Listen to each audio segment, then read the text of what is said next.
नमस्ते सभी को, आप सभी कमेंट्स में एक बार फिर स्वागत है। आज की तारीख है 2 जुलाई 2026 और आज हम 1 और 2 जुलाई के मोस्ट इम्पोर्टेंट करंट अफेयर्स के टॉपिक्स कंप्लीट करने वाले हैं। आज की क्लास में हम पढ़ेंगे कि कैसे प्रधानमंत्री मोदी बने सीजल्स के हाईएस्ट सिविल ऑनर के फर्स्ट एवर रेसिपिएंट और दीक्षा पोर्टल से टीचर्स को, पेरेंट्स को और स्टूडेंट्स को क्या फ़ायदा होता है। देखेंगे कि क्या यूएसए में सिटीजनशिप बाय बर्थ एक राइट है या नहीं। यूएसए की बात चल ही रही है तो देखेंगे कि क्या यूएसए और ईरान युद्ध में पीस पैक्ट एमओयू के बावजूद शांति आई कि नहीं। और बात करेंगे हमारे नए चेस ग्रैंड मास्टर्स की और स्मार्ट एआई कैशिंग सिस्टम पे चर्चा करेंगे और बेन स्टोक्स के इंटरनेशनल क्रिकेट रिटायरमेंट पे भी बात करेंगे। तो इसी के साथ हम अपने आज के सेशन को स्टार्ट करते हैं। तो हमारा पहला क्वेश्चन है, Prime Minister Narendra Modi became the first ever recipient of which high civil honor during his state visit to Seychelles? तो हम ऑप्शंस देखते हैं। ये क्वेश्चन हमसे पूछना चाह रहा है, प्रधानमंत्री नरेंद्र मोदी जो कि फर्स्ट एवर रिसिपिएंट बने हैं एक हाईएस्ट सिविल ऑनर जो कि सीजल्स का है, उस सिविल ऑनर का नाम क्या है। ये क्वेश्चन हमसे ये पूछना चाह रहा है। तो ऑप्शंस देखते हैं। Order of Nile, guardian of the blue origin, grand commander of the state star of honour या ऑर्डर ऑफ सीजल्स। इसका आंसर है guardian of the blue horizon. इसके एक्सप्लेनेशन की तरफ देखते हैं। ये जो आपको आइलैंड दिख रहा है ये है सीजल्स। इसके राष्ट्रपति हैं डॉक्टर पैट्रिक हरमिनी। और सीजल्स भारत के लिए इतना इम्पोर्टेंट क्यों है इसके ऊपर थोड़ी चर्चा करते हैं, क्योंकि छोटा सा आइलैंड देश भारत के प्रधानमंत्री को अपनी ओर आकर्षित करके एक विजिट के आमंत्रण करता है। ये भारत के लिए इतना इम्पोर्टेंट क्यों है इसके ऊपर चर्चा करते हैं कि सीजल्स जो है वो इंडियन ओशन के अंदर लोकेटेड है और ये साउथ अफ्रीका के ईस्टर्न पार्ट पे है। अगर हम देखें सागर विजन, सागर विजन मतलब security and growth for all in the region vision, जो कि इंडियन ओशन के पर्सपेक्टिव से है। ये 2015 में ही लॉन्च किया गया था मोदी जी द्वारा। इसका मतलब क्या है कि इंडियन ओशन को इस विजन के थ्रू अगर हम देखें तो इंडियन ओशन एक घर है जिसके अंतर्गत जितने भी देश हैं उन सभी की ग्रोथ होनी चाहिए इंडिया के साथ। इसी विजन के हिसाब से हमारे प्रधानमंत्री जी ने यहाँ पे विजिट की है।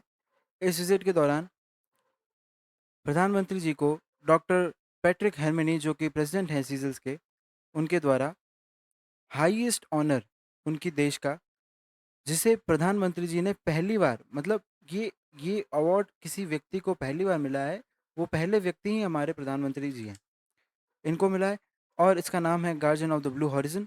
ये किस लिए मिला है कि मोदी जी की ब्लू इकोनॉमी और एनवायरनमेंट फ्रेंडली डिसीजंस के लिए मिला है इनको।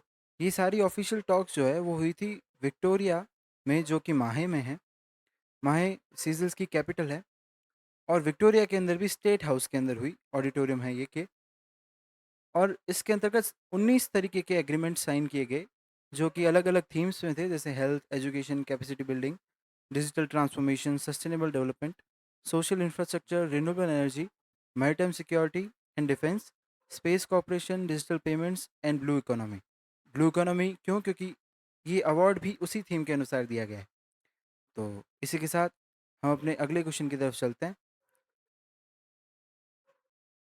हमारा अगला क्वेश्चन है, the Diksha portal is an important national digital learning initiative operating under the administrative control of which union ministry. ये क्वेश्चन पूछ रहा है, दीक्षा पोर्टल जो है वो एक important national digital learning initiative है जो कि किस यूनियन मिनिस्ट्री के अंदर के कंट्रोल के अंदर एडमिनिस्ट्रेट हो रहा है। तो हम इसके ऑप्शंस देखते हैं दीक्षा पोर्टल के लिए। Ministry of electronics and information technology, ministry of skill development and entrepreneurship, ministry of education या ministry of science and technology. इस क्वेश्चन का आंसर है ministry of education. Diksha portal जो मिनिस्ट्री ऑफ एजुकेशन के अंतर्गत काम करता है। इसके अंदर क्या होता है कि एक पोर्टल है दीक्षा, जिसकी फुल फॉर्म है digital infrastructure for knowledge sharing. ये मिनिस्ट्री ऑफ एजुकेशन द्वारा लॉन्च किया गया है, जैसा कि हमने ऊपर देखा। इसके अंदर बहुत से अलग अलग तरीके के कंटेंट दिए जाते हैं, किनको? टीचर्स को, स्टूडेंट्स को और पेरेंट्स के लिए, जो कि कहीं पे भी कैसे भी लर्निंग पर्पस के लिए यूज़ किए जा सकते हैं। इसके अंदर कोर्सेज़ के साथ-साथ क्यूआर कोड बुक्स, मतलब QR code interactive books, video lectures और पोर्टल्स दिए गए हैं टीचर्स को ट्रेन करने के लिए, ऑनलाइन वो भी, जो कि नेशनल एजुकेशन पॉलिसी के इम्प्लीमेंटेशन के पैरेलल काम करते हैं। और ये जितना भी कंटेंट इसके ऊपर अवेलेबल है, वो मल्टीपल इंडियन लैंग्वेजेस के अंदर है, जिससे इसकी जो इंटरैक्टिव कैपेबिलिटी है वो इंक्रीज़ होती है। तो इसी के साथ हम अपने अगले क्वेश्चन की तरफ चलते हैं।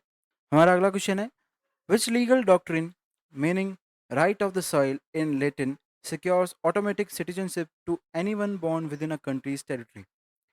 ये जो क्वेश्चन है ये पूछ रहा है कि कौन सा ऐसा लीगल डॉक्ट्रिन है जो इसका अर्थ है राइट ऑफ द सॉइल। ये एक लैटिन लीगल डॉक्ट्रिन है। लीगल डॉक्ट्रिन मतलब एक लीगल फ्रेज है, वो लैटिन के अंदर लिखा हुआ है, जिसका अर्थ है right of the soil. Secure करता है ऑटोमेटिक सिटीजनशिप, मतलब बॉर्न होते ही किसी बच्चे के पैदा होने के बाद ऑटोमेटिक सिटीजनशिप उसकी गेन हो जाना उस कंट्री की जिस कंट्री की टेरिटरी में वो पैदा हुआ है। ये वो लीगल डॉक्ट्रिन हमें समझाता है।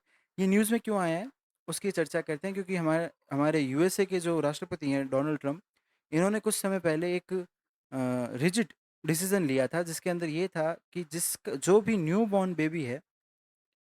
बेबी, उसकी जो सिटीजनशिप राइट है उसको हटा के उनके पेरेंट्स को ये प्रूव करना होगा कि ये जो न्यू बॉर्न बेबी है वो सिटीजन है यूएसए का, जो कि एक बहुत ही रिजिड डिसीजन था। तो जो यूएसए का सुप्रीम कोर्ट है उसने इसको रिजेक्ट कर दिया है, और इस डिसीजन को ट्रम्प के सेटबैक मिला है और इसे एक राइट का दर्जा दिया गया है। तो इसी के साथ हम इस क्वेश्चन के ऑप्शंस देखते हैं। इस क्वेश्चन के ऑप्शन है, इस क्वेश्चन के अंदर पूछा ये गया था कि राइट ऑफ द सॉइल जो है वो कौन से लीगल डॉक्ट्रिन के अंतर्गत हमें पता चलता है। तो ऑप्शन देखते हैं, जूस सैंग्विनीस, जूस सॉली, जूस जेंटियम या जूस कॉगिन्स। तो इसका आंसर है, जैसे सॉइल से आपको मिलता जुलता दो शब्द लग रहा है, जो जूस सॉली, तो सॉइल, सॉली। और इसकी रूलिंग की हमने बात कर ली, यूएसए के जो राष्ट्रपति हैं डोनाल्ड ट्रंप, उनके द्वारा जो डिसीजन लिया गया था रेस्ट्रिक्ट बर्थ राइट सिटीजनशिप के लिए कंट्री के अंतर्गत, उसको रिजेक्ट कर दिया गया सुप्रीम कोर्ट द्वारा यूएसए के। और जो लीगल प्रिंसिपल इसके अंतर्गत है जूस सॉली, उसका मतलब होता है राइट ऑफ द सॉइल, जो कि बर्थ राइट को इंडिकेट करता है, किसी भी चाइल्ड, न्यू बॉर्न चाइल्ड को ऑटोमेटिकली सिटीजन बना देता है उस कंट्री का जिस कंट्री की टेरिटरी के अंदर वो पैदा हुआ है। तो इस क्वेश्चन का मेन टॉपिक हमें समझाना यही था कि जूस सॉली जो है वो क्या है। तो इसी के साथ हम अपने अगले कंसेप्ट के ऊपर चलते हैं। हमारा अगला टॉपिक है, following a series of retaliatory strikes, Iran warned that it might suspend और halt diplomatic talks after launching maritime targets attacks in which two locations. ये क्वेश्चन पूछ रहा है, पहले हम इसके बैकग्राउंड देखते हैं। कुछ कुछ एक या दो क्लासेस पहले हमने डिस्कस किया था कि ईरान और यूएसए के बीच में एक एमओयू साइन हुआ है पीस पैक्ट के लिए, मतलब पीस की जनरेशन के लिए एक एमओयू साइन हुआ है। उस एमओयू के अंदर ये लिखा हुआ था कि ईरान की, हमने वो यूरेनियम की डाउन ब्लेंडिंग के ऊपर भी कंसेप्ट पढ़ा था एक, वो भी इस एमओयू के अंदर था कि ईरान अपने यूरेनियम के जो ओर्स हैं उनको डाउन ब्लेंड करेगा ताकि उससे वो आर्म्स की प्रोडक्शन ना कर सके, और यूएसए जो है वो आगे रिटेलिटरी स्ट्राइक्स को बंद करेगा, और जो इनके बीच में जो अनबन है उसके ऊपर कार्य किया जाएगा, और ईरान जो है वो स्ट्रेट ऑफ हॉर्मुज को फ्रीली मूवमेंट के अंदर लाएगा। ये सारे एमयू के अंदर ये सारे के सारे एग्रीमेंट साइन होने वाले थे, ये हुए भी थे। उसके बाद ईरान के ऊपर यूएसए ने एक रिटेलिटरी स्ट्राइक किया। यूएसए का मानना ये है कि उन्होंने स्ट्रेट ऑफ हॉर्मुज के अंदर यूएस मैरीटाइम डिफेंस के अंतर्गत एक या दो कुछ ऐसी शिप्स थी जिन्हें पास नहीं होने दिया और उनसे अनडिफाइंड टैक्स वसूल करने की कोशिश की, जिसकी वजह से यूएसए ने एक रिटेलिटरी स्ट्राइक को लॉन्च किया। ईरान ने इस स्ट्राइक के बाद वार्न किया है यूएसए को कि शायद अब ये जो डिप्लोमेटिक टॉक्स चल रही थी वो सस्पेंड होगी, या फिर एक बार रुकावट पे आएगी। और इसी स्टेटमेंट के साथ ही ईरान ने लॉन्च किए हैं यूएसए के मैरीटाइम टारगेट्स के ऊपर अटैक्स। अब ये क्वेश्चन हमसे ये पूछ रहा है कि वो कौन सी 2 लोकेशंस हैं जिनके ऊपर ईरान ने वो अटैक किए हैं। तो हम ऑप्शंस देखते हैं। ऑप्शन में है Bahrain and Kuwait, Red Sea and Gulf of Aden, Strait of Malacca and Java Sea, या Black Sea and Bosphorus Strait. इसका सीधा सा आंसर है बहरीन एंड कुवैत। बहरीन और कुवैत 2 मैरीटाइम साइट्स है, मैरीटाइम इंक्लूसिव साइट्स हैं USA की। हम इसके साथ इस मैप के हिसाब से देखें, ये जो आप एरिया देख रहे हैं ये स्ट्रेट ऑफ हॉर्मूज है। स्ट्रेट ऑफ हॉर्मूज पूरा का पूरा जो अभी कॉन्फ्लिक्ट चल रहा है वो इसी के चारों तरफ चल रहा है। ये है ईरान, ये एरिया जो आप देख रहे हैं ये है कुवैत का, और ये एरिया जो आप देख रहे हैं ये है बहरीन का। बहरीन और कुवैत। अब स्ट्रेट ऑफ हॉर्मूज से इस साइड जाने की तरफ मैरीटाइम कॉन्फ्लिक्ट्स अगर देखें तो मैरीटाइम कॉन्फ्लिक्ट्स के अंदर सबसे बड़ी जो कंट्रीज दिख रही हैं ईरान के बाद वो बहरीन और कुवैत हैं, जिसके अंदर यूएसए के मैरीटाइम यूएसए के मैरीटाइम साइट्स हैं। ये दोनों ही यूएसए की मैरीटाइम साइट्स हैं। अब यूएसए ने ईरान पे स्ट्राइक्स की तो ईरान ने बदले में बहरीन और कुवैत के यूएसए के जो मैरीटाइम साइट्स थे उनके ऊपर स्ट्राइक्स कर दिए, मतलब अटैक कर दिया। तो हुआ क्या है कि जो एमओयू था उसकी अब कोई वैल्यू नहीं रही। तो मेन कंसेप्ट हमें समझने का क्या है कि एमओयू जो है वो एक बाइंडिंग एग्रीमेंट के तौर पे हम नहीं देख सकते। ये यहाँ पे प्रूव हो जाता है। बाइंडिंग एग्रीमेंट का मतलब क्या है कि जो 2 पार्टीज एग्रीमेंट कर रही है उन दोनों को जिस एग्रीमेंट के जो पॉलिसीज़ है उनके ऊपर खरा उतरना पड़ेगा। अगर वो उसके ऊपर डिफ़ॉल्ट होती है तो उनको उसके हिसाब से एग्रीमेंट के अंदर जो पनिशमेंट या फिर जो लायबिलिटीज़ है उनको पूरा करना पड़ेगा। जबकि एमओयूज़ के अंदर ऐसा कुछ नहीं है। एमओयूज़ बस एक डिसीजन मेकिंग टूल की तरह यूज़ होते हैं कि हमें एक ब्लूप्रिंट मिल जाता है कि हमें इसी तरीके से कार्य करना है। जबकि बाइंडिंग एग्रीमेंट के अंदर हम जो 2 पार्टीज़ या जो पार्टीज़ इस एग्रीमेंट के अंदर इंक्लूड होती हैं वो बाइंड होती है और उन्हें वो कार्य करना मैंडेटरी होता है। तो ये एमओयूज़ का कंसेप्ट हमने इसके अंदर सीखा। तो इसी के साथ हम ये देखते हैं कि मिलिट्री स्ट्राइक्स कहाँ हुई। मिलिट्री स्ट्राइक्स ईरान द्वारा की गई, यूएसए द्वारा की गई ईरान पे, और ईरान द्वारा रिटेलिटरी साइड मतलब रिस्पॉन्स के अंदर जो रिटेलिटरी अटैक्स थे वो किए गए कुवैत और बहरीन पे। ये मेन कंसेप्ट था। इसका ओवरसाइट देखते हैं कि यूएस नेवी की जो मैरीटाइम जोन्स है वो बहरीन और कुवैत हैं, जिसकी वजह से इन पे हमला हुआ है। और डिप्लोमेटिक फॉल आउट ये हुआ है कि मिलिट्री रिस्पांस के बावजूद, मतलब एमओयू के बावजूद मिलिट्री रिस्पांस देखने को मिला और ईरान के रिटेलिटरी स्ट्राइक्स देखने को मिले, जो कि डिप्लोमेटिक टॉक्स को सस्पेंड या हॉल्ट करने के ऊपर ईरान को मजबूर कर रहा है। तो इसी के साथ हम अपने अगले कंसेप्ट की तरफ चलते हैं। Who achieve the historic milestone of becoming India's 97th chess grand master. Chess grand master बने 97th, 2 लगातार 96 और 97 लगातार बने अभी। तो इथन वज और हर्षवर्धन जीबी 2 हैं। तो ऑप्शन देखते हैं। इथन वज, आर प्रज्ञानंदा, डी गुकेश मतलब डोमराजू गुकेश, या हर्षवर्धन जीबी। एथन वेज और हर्षवर्धन जीबी दोनों ही ग्रैंड मास्टर बने। हमें पूछा क्या गया है क्वेश्चन द्वारा कि 97th चेस ग्रैंड मास्टर कौन है। तो 97th चेस ग्रैंड मास्टर हैं हर्षवर्धन जीबी, और 96th हैं एथन वेज। ये है 96th और ये है 97th। तो एक्सप्लेनेशन की तरफ चलते हैं। New grand masters achieved by India. India ने 2 नए चेस ग्रैंड मास्टर को ऐड किया है अपनी लिस्ट के अंदर। फर्स्ट ग्रैंड मास्टर कौन थे ये मैं आपसे होमवर्क के अंदर पूछता हूँ, आपको कमेंट के अंदर बताना है। ये बहुत ही ईजी क्वेश्चन है, आपको कमेंट के अंदर ज़रूर बताना है। 96th और 97th ग्रैंड मास्टर हमें मिल गए हैं। हर्षवर्धन जीबी जो कि 97th है और एथन वेस्ट जो कि 96th है। अब देखते हैं कि ग्रैंड मास्टर बनते कैसे हैं। हमें पहले चेस सीखना होता है, उसके बाद उसे उसके टूर्नामेंट्स खेलने होते हैं, और चेस की फीडे एलिजिबिलिटी क्राइटेरिया के अंतर्गत, फीडे जो है वो इंटरनेशनल फेडरेशन ऑफ चेस है फीडे। जैसे कि हमने देखा था ना FIH इंटरनेशनल हॉकी फेडरेशन, वैसे चेस के लिए फीडे है और फुटबॉल के लिए फीफा है। ये फेडरेशन है अलग अलग। International federation for football, international federation for hockey, और वैसे ही चेस के लिए। तो फीडे की एलिजिबिलिटी क्राइटेरिया के अंतर्गत हमें रेटिंग्स गेन करनी होती है।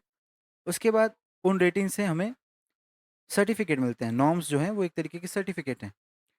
ग्रैंड मास्टर बनने के लिए क्या है, ये जो रेटिंग है उसको कम से कम 2500 रेटिंग तक लेके जाना पड़ता है एक बार। कम से कम 2500 गेन रेटिंग को गेन करने के बाद फीडे एलिजिबिलिटी क्राइटेरिया के अंदर, और उसी के साथ साथ ये जो नॉर्म्स हैं वो ग्रैंड मास्टर लेवल के कम से कम 3 नॉर्म्स, हमने देखा यहाँ पे लिखा भी है कि achieve 3 grand master norms at least for in international tournaments, और 2500 at least rating with respect to FIDE eligibility criteria, then after you can become a grand master. तो ग्रैंड मास्टर बनने के लिए दो चीज़ें ज़रूरी है। सबसे पहले कि 3 इंटरनेशनल नॉर्म्स होने चाहिए, सर्टिफिकेट होने चाहिए फीडे के अंतर्गत, और 2500 की रेटिंग होनी चाहिए कम से कम, 2500 फीडे रेटिंग। तो इसी के साथ हम अपने अगले कंसेप्ट की तरफ चलते हैं। हमारा अगला क्वेश्चन है, how does the newly developed smart AI caching system assist disaster relief teams during absolute network failures। ये क्वेश्चन हमसे पूछ रहा है कि कैसे smart AI caching system assist करता है डिजास्टर रिलीफ टीम्स को जब नेटवर्क फेलियर्स हो जाएं। ये क्वेश्चन पूछ रहा है। अब मान लीजिए, ये क्वेश्चन आप दिमाग में रखिए, पर इससे पहले हमें इसका बैकग्राउंड देखना पड़ेगा। मान लीजिए कि किसी एरिया के अंदर नेटवर्क टावर्स जो हैं वो डिजास्टर के थ्रू डिस्ट्रॉय हो गए। नेटवर्क टावर्स जो बने हुए थे वो डिस्ट्रॉय हो गए। अब स्मार्ट एआई केसिंग सिस्टम जो है, कैशिंग सिस्टम, ये एग्जैक्टली हमारे फ़ोन के अंदर, मान लीजिए फ़ोन है, इसके अंदर हमने किसी ऐप को यूज़ किया, ओपन किया, तो ऐप क्या करता है कि हमारी रैंडम एक्सेस मेमोरी के अंदर एक कैस्केड मेमोरी के नाम पे सेविंग करता है, जिसको वेबसाइट जो है वो कुकीज़ के नाम पे भी देखते हैं। जैसे हम देखते हैं ना, एक्सेप्ट ऑल कुकीज़ नाम से आता है। वो एक तरीके की कैस्केड मेमोरी होती है, कैश मेमोरी, वही कैशिंग शब्द का अर्थ यहाँ है। वो क्या करते हैं कि जो इन्फॉर्मेटिव, मान लीजिए आप यूट्यूब पे लॉगिन किया है आपने, तो यूट्यूब को कैसे पता चलता है कि आपकी जो आईडी है वो आपकी गूगल अकाउंट आईडी क्या कौन सी है। तो यूट्यूब क्या करता है, या कोई भी ऐसा सॉफ्टवेयर जो ऐसी जानकारी रखता है, वो क्या करता है कि जो इंपॉर्टेंट डिटेल्स है उनको सेव करके रखता है। वो जो सेव्ड मेमोरी है उसी को कैश केड मेमोरी कहा जाता है। ये एग्जैक्ट कंसेप्ट जो है वो ये ग्रुप ऑफ डिवाइसेस के इकोसिस्टम के अंदर यूज़ किया गया है नेटवर्क फेलियर्स के दौरान काम आने के लिए। तो इसके ऑप्शंस की तरफ देखते हैं। By storing critical data locally to share satellite imagery and rescue maps cooperatively, by automatically fixing snapped physical fibre optic cables, by generating underground wireless hotspots, या by deploying autonomous drone swarms to act as a single tower. इनको समझते हैं कि critical data को store करते हुए locally, और satellite images को और रेस्क्यू मैप्स को शेयर करना cooperatively, automatically snapped physical fibre optical cables को फिक्स कर देना ऑटोमेटिकली। ये कैसे पॉसिबल है? बाय जनरेट, ये अपने आप ही लग रहा है कि ये गलत आंसर है। By generating underground wireless hotspot, underground के अंदर वायरलेस हॉटस्पॉट को जनरेट करना, या by deploying autonomous drones wants to act as a signal tower, मतलब ग्रुप ऑफ ड्रोन्स को ऐसी पोजीशन में लाना कि वो एक सिग्नल टावर की तरह काम आए। तो ना ये सही है, ये भी सही नहीं है, ये भी सही नहीं है, ये एकदम सही आंसर है। हमारा आंसर है by storing critical data locally to share satellite images and rescue maps cooperatively. तो ये कैसे हुआ? ग्रुप ऑफ डिवाइसेस इसके अंदर काम आते हैं। देखिए कि क्या है कि एक स्मार्ट एआई कैशिंग सिस्टम है, ये एआई बेस्ड है। ये क्या करता है कि मल्टीपल नियर बाई डिवाइसेस को, जैसे कि ड्रोन्स, सिग्नल टावर, या फिर इनके जो हब्स हैं, सैटेलाइट्स, ये ड्रोन्स या फिर सीसीटीवी कैमरास भी हो सकते हैं इसके अंदर, कैमरास, और इमरजेंसी व्हीकल्स भी हो सकते हैं, जैसे एम्बुलेंस, फायर ट्रक्स, जिनके अंदर जीपीएस अवेलेबल हों। ठीक है? अब ये काम कैसे करते हैं? मान लीजिए कि ये जो इमरजेंसी व्हीकल्स हैं, इनके अंदर जीपीएस अवेलेबल है, तो ये जिस एरिया के अंदर ये घटना हुई है उसका जीपीएस लोकेशन डायरेक्टली शेयर कर सकते हैं। वो जो ड्रोन्स इसके अंदर यूज़ किए गए हैं, वो, जैसे कि ये ड्रोन आपको दिख रहा है, ऐसे ड्रोन्स इसके अंदर यूज़ किए गए हैं, वो उनकी इमेजेस को सेव कर लेते हैं। बाद में जो सिग्नल, अगर सिग्नल नहीं है, सिग्नल टावर नहीं है, तो इनके हब के अंदर इनकी वैल्यू को स्टोर कर लिया जाता है और उस स्टोर्ड वैल्यू को भी बाद में शेयर किया जा सकता है। और एट द एंड सैटेलाइट पे तो सब कुछ स्टोर हो ही रहा होता है, तो सैटेलाइट के थ्रू भी हम इसको एक्सेस कर सकते हैं। कहने का मतलब ये है कि ये पूरा का पूरा एक इकोसिस्टम है जिसके अंदर हर एक डिवाइस जो कि इस इकोसिस्टम के अंदर यूज़ हो रहा है, वहाँ पे सारी की सारी इंफॉर्मेशन हर डिवाइस के अंदर एक जैसी स्टोर हुई है। तो मान लीजिए कि 10 डिवाइसेस यूज़ हुए हैं, तो 10 के 10 डिवाइसेस के अंदर ये सारी की सारी इंफॉर्मेशन स्टोर्ड है। तो मान लीजिए 10 में से 4 या 5 डिवाइस हमारे पास एक्सेसिबल नहीं है, तो उनमें से किसी भी एक डिवाइस को हम अगर एक्सेस कर पाएँगे, तो हमारे पास सारी की सारी इन्फॉर्मेशन गेन हो जाएगी। यही इसका मेन मोटिव है। तो ये डिज़ास्टर मैनेजमेंट के अंतर्गत बहुत ही बड़ा कदम है भारत सरकार द्वारा। इसके की ऑपरेशन यही है कि ये टेक्नोलॉजी हमें रिलीफ टीम जो है उनको हेल्प करती है सैटेलाइट इमेजेस को क्विकली एक्सेस करने के लिए, रियल टाइम रेस्क्यू मैप्स को प्रोवाइड करने के लिए और इमरजेंसी अलर्ट्स प्रोवाइड करने के लिए और मेंटेन करने के लिए critical communication during complete internet collapse. कि इंटरनेट कोलैप्स भी हो जाए तो कम से कम क्रिटिकल कम्युनिकेशन जो है, जैसे कि इमरजेंसी अलर्ट्स, ये नहीं रुकने चाहिए। तो ये बहुत ही क्रूशियल स्टेप है डिज़ास्टर मैनेजमेंट के अंतर्गत। और इसी के साथ हम अपने अगले क्वेश्चन की तरफ चलते हैं।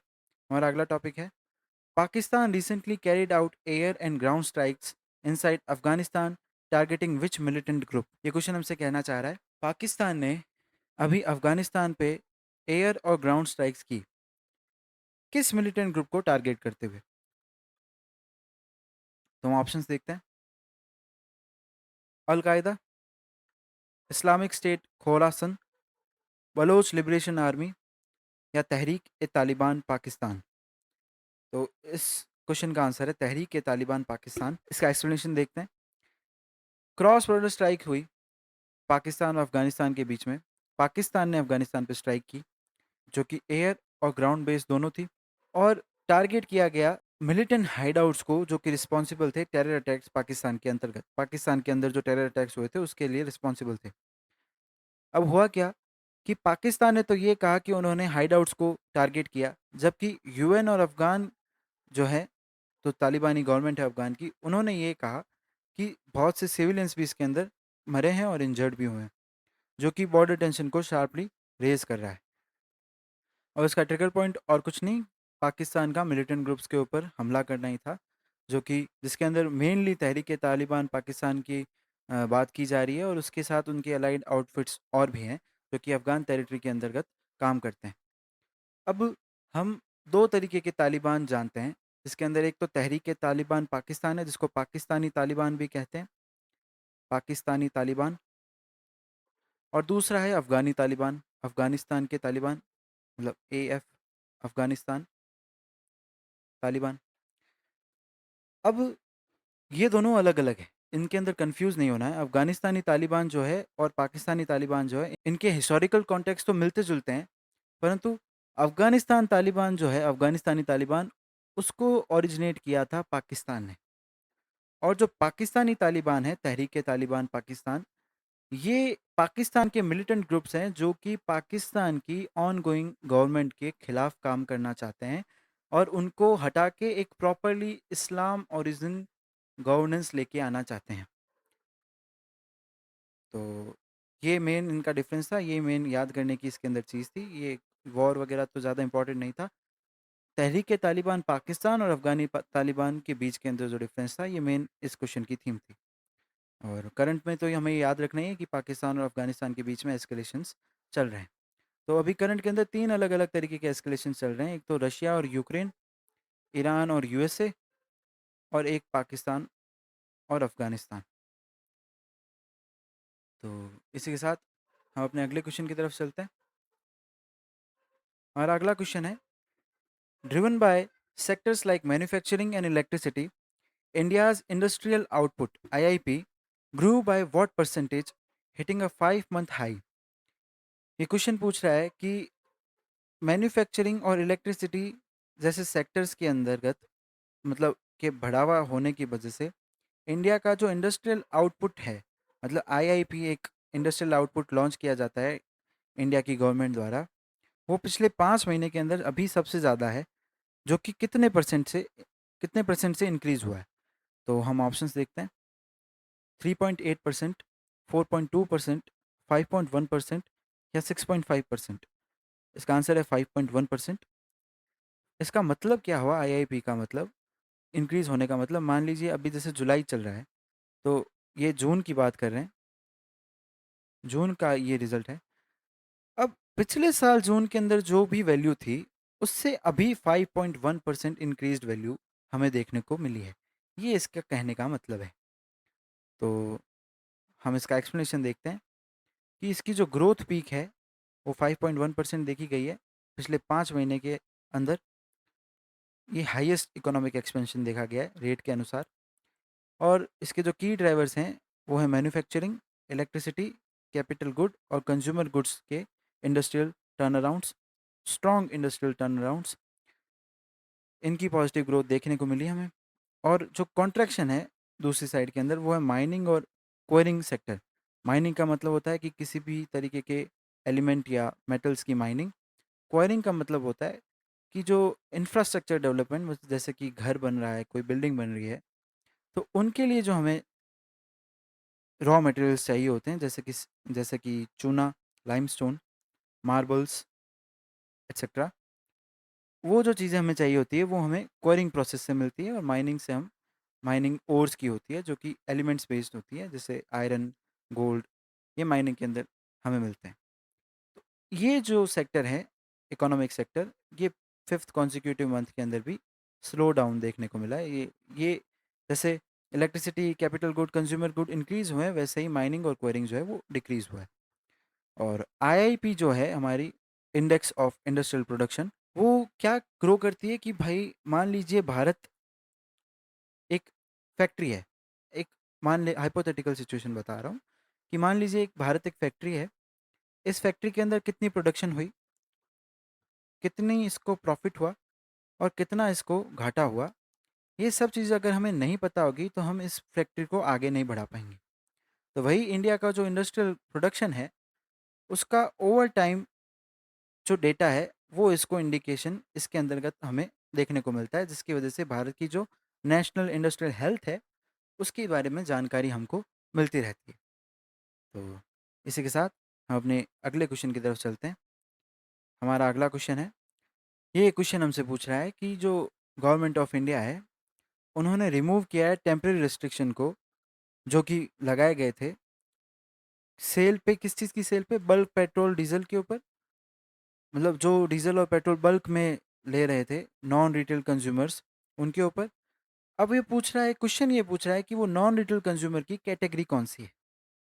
ये क्वेश्चन आपको समझ में आ ही गया होगा अगर आप लगातार इन क्लासेस को फॉलो कर रहे हो, कि ये क्वेश्चन किससे रिलेटेड है। ये ईरान और यूएसए का जो वॉर चल रहा है, उसके अंतर्गत जो स्टेट ऑफ हॉर्मुज से हमारे पास जो फ्यूल्स हैं, उसकी इंपोर्ट जो है वो, उसकी क्वालिटी डिक्रीज़ हुई है, इंपोर्ट प्रॉपर्ली हुआ नहीं है। तो उसकी वजह से भारत सरकार ने, हेक्टिक सिचुएशन ना बने इसलिए, जो मतलब जो कमर्शियल बेसिस पे जो बल्क पेट्रोल डीजल की जो मार्केट थी, उसको टेम्परेरी रिस्ट्रिक्ट कर दिया। टेम्परेरी रिस्ट्रिक्ट कर दिया क्यों? क्योंकि ताकि जो आम जनता है वहाँ तक ये पेट्रोल और डीजल की जो पूर्ति है वो पूरी होती रहे। और इंडिया ने इसे रिमूव कर दिया है। इंडिया ने इसे रिमूव तो कर दिया है, पर कौन सी कैटेगरी के लिए रिमूव किया है, वो ये क्वेश्चन है। तो इसी के साथ हम क्वेश्चन के ऑप्शंस देखते हैं। Public transportation buses, agriculture tractors, industries, commercial establishment and bulk consumer, या एविएशन एयरलाइंस। इसका आंसर है industries, commercial establishment and bulk consumer, जिसके अंदर पब्लिक ट्रांसपोर्ट बसेस भी आ जाती हैं, एग्रीकल्चर ट्रैक्टर्स भी आ जाते हैं और एविएशन एयरलाइंस भी आ जाती है। एविएशन एयरलाइंस जो है वो बल्क कंज्यूमर के अंदर आ गई। एग्रीकल्चर ट्रैक्टर्स है वो इंडस्ट वो भी बल्क कंज्यूमर में आ गए। ये बहुत सारे होंगे। वैसे हम एग्रीकल्चर ट्रैक्टर्स को इसके अंदर नहीं काउंट करें तो भी चलेगा, क्योंकि एग्रीकल्चर ट्रैक्टर्स तो प्राइवेट भी हो सकते हैं। पब्लिक ट्रांसपोर्टेशन बस जो है वो भी इसके अंदर आ गई, क्योंकि कमर्शियल एस्टेब्लिशमेंट है वो भी गवर्नमेंट द्वारा। तो इसी के साथ हम एक्सप्लेनेशन की तरफ चलते हैं।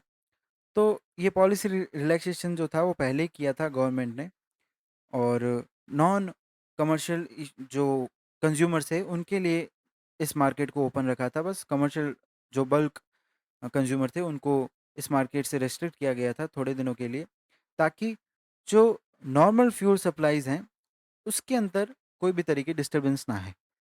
तो बैकग्राउंड हमने पहले भी देखा हुआ है और ऊपर भी हमने एक्सप्लेन कर लिया है। तो बस ये देखते हैं कि इस सेक्टर से मतलब इस जो रिलीफ़ से ये जो रिलीज़ किया है गवर्नमेंट ने, इससे किन-किन को बेनिफिट्स मिलेंगे?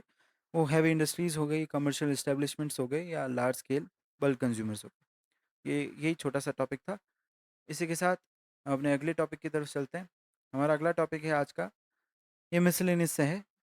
Modern cricket legend Ben Stokes, who recently announced his retirement from international cricket, serves as the test captain of which country? ये बेन स्टोक्स हैं, इनको कौन नहीं जानता? ये क्वेश्चन हमसे पूछ रहा है जो बेन स्टोक्स हैं, इन्होंने अभी इंटरनेशनल क्रिकेट से परमानेंटली रिटायरमेंट ले लिया है। ये कौन सी टीम के टेस्ट के कप्तान थे? तो ऑप्शंस देखते हैं, ऑस्ट्रेलिया, इंग्लैंड, न्यूज़ीलैंड और साउथ अफ्रीका। तो इसका आंसर है इंग्लैंड। एक्सप्लेनेशन देखते हैं, इन्होंने अपना रिटायरमेंट अभी अनाउंस किया है। ये एक रिनोन्ड क्रिकेटर हैं बेन स्टोक्स, जो कि इंटरनेशनल क्रिकेट के अंदर एक ऑलराउंडर है। मतलब ऑलराउंडर मतलब सारे फॉर्मेट में खेलते हैं पर एक ऑलराउंडर की तरह। ये recognised as one of the greatest allrounders in modern cricket और इंग्लैंड के एक एग्रेसिव टेस्ट कैप्टन की तरह इन्होंने अपनी भूमिका निभाई है। और इंग्लैंड के कुछ हिस्टोरिक विन्स जैसे 2019 के आईसीसी क्रिकेट वर्ल्ड कप और 2022 के आईसीसी क्रिकेट टी20 वर्ल्ड कप की इंग्लैंड की जो जीत थी उसके अंदर इनकी बहुत ही प्राथमिक भूमिका थी, मतलब की रोल था। और जो बेसबॉल आपने इस टर्म को सुना होगा, ये बेसबॉल का निर्माण इन दो हस्तियों द्वारा किया गया था, जिनके अंदर एक तो बेन स्टोक्स हैं और हैं ब्रेंडन मैकलम। ब्रेंडन मैकलम जो हैं वो न्यूजीलैंड के हैं प्लेयर, न्यूजीलैंड से खेला करते थे, पर अभी ये इंग्लैंड के कोच हैं। तो ब्रेंडन मैकलम और बेन स्टोक्स द्वारा पायनियर किया गया था इस बेसबॉल टर्म को, जो कि हाईली एग्रेसिव, फास्ट पेस्ड और जस्ट टू विन माइंडसेट की तरह खेलते हैं। मतलब ड्रॉ नहीं, हमें जीतना है, इस माइंडसेट से खेलने वाला जो खेलने का जो तरीका है उसे बेसबॉल स्टाइल ऑफ प्लेइंग कहते हैं। तो ये टेस्ट क्रिकेट की टर्म है और इसका जो ये बेन स्टोक्स से रिलेटेड क्यों है? क्योंकि बेन स्टोक्स की कप्तानी में ही ज़्यादातर इस टर्म का यूज़ किया गया था। तो ये हमारा आज की सेशन का आखिरी क्वेश्चन था। मैं आशा करता हूँ कि आज का सेशन आपको पसंद आया होगा। अगर आपको आज का सेशन पसंद आया है तो कृपया आज के सेशन को लाइक कीजिए, हमारे चैनल को सब्सक्राइब कीजिए और बेल आइकन ज़रूर दबाइए। जैसा कि हमारा मोटो है, प्रयोजनम साध्यते विद्या। हम अपने गोल की तरफ बढ़ते रहेंगे और मेंस पे हमारे गोल की तरफ बढ़ने के लिए ऐसे वीडियोस अपलोड होते रहेंगे। मैं आशा करता हूँ आपका दिन मंगलमय हो। धन्यवाद।